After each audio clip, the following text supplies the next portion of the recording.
Assalamualaikum everyone. So, time check. Anong oras na? It's 7:40 p.m. So, after work, we went to the coffee shop. And look what we are doing here. Yan. Taran! Kasama ko ang aming HR. No? So, trabaho pa rin yan. I'm DSA Director. Hindi tayo na-touch. Ayan. Yan yung aming interest, no? Nagkikita kami sa trabaho. After trabaho,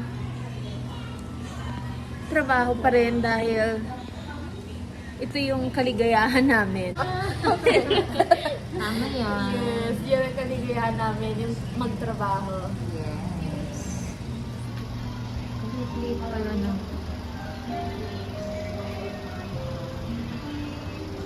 Ibig sabihin, 26.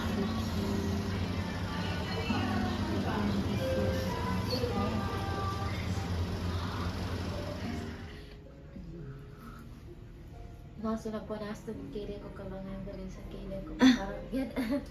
Nakatulog ka nga ng katulog. Well, ito nga na presentation sa amin sa Please, nakatulog ka. 9:30 lang ba sa? Kinalulog ka ba? 8. Ay, ito. Makalangis ka lang.